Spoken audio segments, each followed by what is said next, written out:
माँ मेलोडी की कहानी। आज हम एक ऐसी देवी के बारे में बात करेंगे जो बकरे पर सवार हैं। माँ मेलोडी की कई लोक कथाएं हैं जिनके अनुसार उनकी उत्पत्ति अलग अलग तरीकों से हुई है। लेकिन जब पहली बार माता मेलोडी प्रकट हुई तब उनका कोई नाम नहीं था। उन्हें नन्नामी यानी बिना नाम वाली कहा जाता था। ये बहुत साल पहले की बात है। उस समय राक्षस देवताओं की अपार पूजा और तपस्या करके उनसे वरदान प्राप्त करते थे और शक्तिशाली विद्याएं पाकर खुद को बहुत महान समझते थे।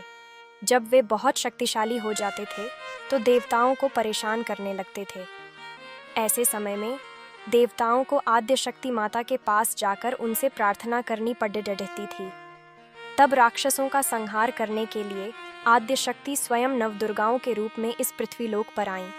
सभी नवदुर्गा देवियाओं एक साथ मिलकर देवताओं के कहने पर पृथ्वी के मनुष्यों को राक्षसों के आतंक से बचाने लगीं।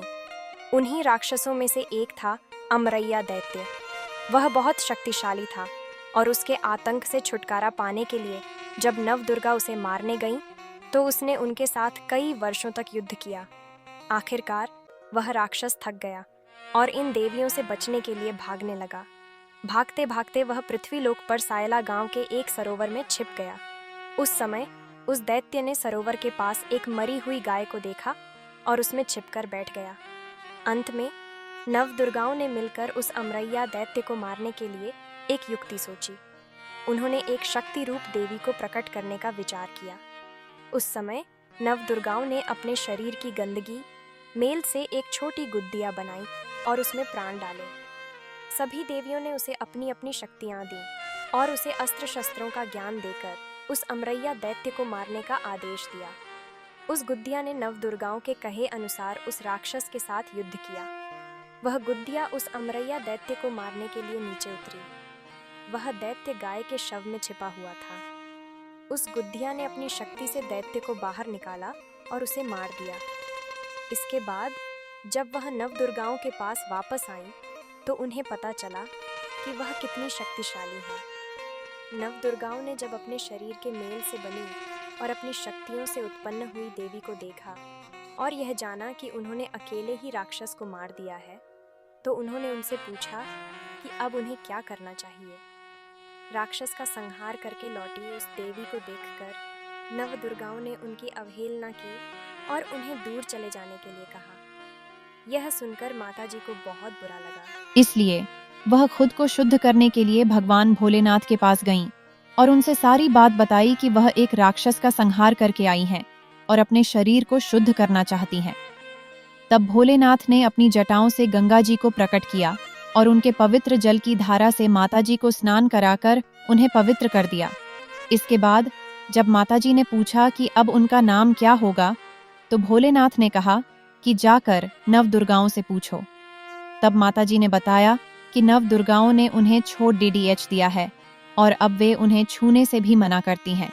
यह सुनकर भगवान भोलेनाथ ने उन्हें आशीर्वाद दिया और अपने नाम और हक के लिए नवदुर्गाओं के साथ युद्ध करने का आदेश दिया। तब तीनों देवताओं ब्रह्मा, विष्णु और महेश ने मिलकर उन्हें अपने अस्त्र प्रदान किए।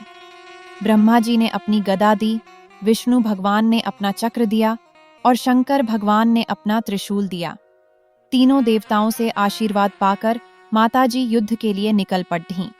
उन्होंने नवदुर्गाओं से अपने नाम और हक के लिए युद्ध किया और विजयी हुईं। उनकी शक्तियों के आगे नवदुर्गाओं को भी झुकना पड़ा और इस तरह नवदुर्गाओं की हार हुई। जब माताजी अपने नाम और हक के लिए नवदुर्गाओं से युद्ध जीत कर आईं तो उनके पिता भोलेनाथ ने उनसे कहा, आज से तुमने अपने लिए युद्ध किया है, इसलिए तुम्हारा नाम श्री मेलोडी माँ रखा जाता है। मैं लड्ढी यानी मैं अपने लिए लड्ढी, इसी से उनका नाम मेलोडी माँ पड्डा। जो अपने नाम के लिए नवदुर्गाओं से लड्डन सकती हैं, क्या वह अपने भक्तों को कोई तकलीफ पड्डीने देंगी? यदि कोई तकलीफ आती है तो वह मेक यानी अपने खूंटे से लड्डाचकर उनकी सहायता करती है। इस तरह मेलोडी माँ अपने भक्तों के लिए लड्डाचकर उनके दुख, दर्द और तकलीफों को दूर करती हैं।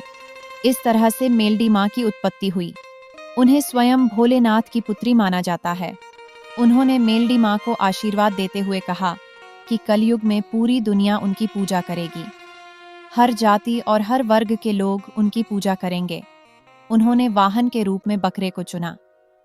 भोलेनाथ ने कहा कि वह बकरे पर सवार होकर इस पूरी दुनिया का उद्धार करने के लिए प्रकट हुई है, इसलिए पूरा संसार उनका जय जयकार करेगा। हर जगह उनकी डेरियां, मंदिर और बड्ढे बड्ढे स्थान बनेंगे। कलयुग में उन्हें जागती ज्योत के रूप में पूजा जाएगा। हर इंसान उनकी भक्ति करके उनके गुणों का बखान चारों ओर फैलाएगा। उन्हें कलयुग की देवी के रूप में पूजा जाएगा। उन्हें महाशक्ति मेलडी माँ के रूप में पूजा जाता है।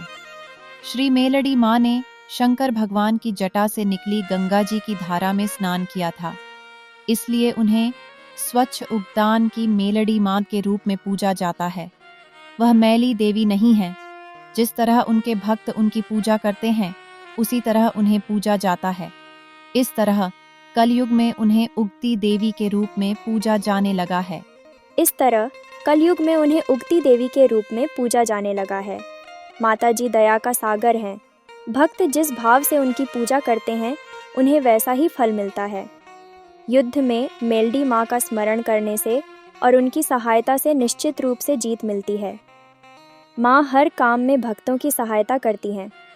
जिन गांवों के चारों ओर दीवार बनाई जाती है, वहाँ दरवाजे के पास एक तरफ काल भैरव और दूसरी तरफ मेलडी माता की स्थापना की जाती है। काल भैरव और मेलडी माता गांव की रक्षा करते हैं।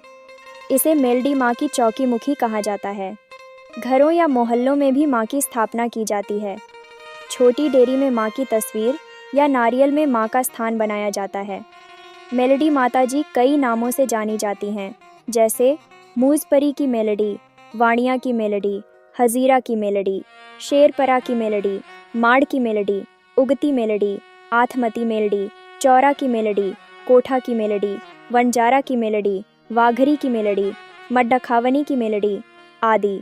जहाँ जहाँ माता जी ने अपने चमत्कार दिखाए हैं, वहाँ वहाँ वह इन्हीं अलग अलग नामों से प्रसिद्ध हुई हैं। उनका रंग सूरज के तेज जैसा काला है, जो चारों ओर फैला हुआ है। माँ का रूप भयानक और डरावना है। उनका वाहन काला बकरा होता है। वह बकरे पर विराजमान है। अष्टभुजा वाली मेलडी माँ के हाथों में गदा, चक्र, तलवार, धनुष, बाण, खप्पर, खंजर और त्रिशूल शोभायमान हैं। उनका एक हाथ भक्तों को आशीर्वाद देता हुआ खाली रहता है। माँ का रूप देखते ही मन में बस जाता है। मेलडी माता जी को मैली देवी माना जाता है, इसलिए बुरी शक्तियों के साधक मसाणी मेलडी की पूजा करके सिद्धियाँ प्राप्त करते हैं। वह कई नामों से जानी जाती हैं।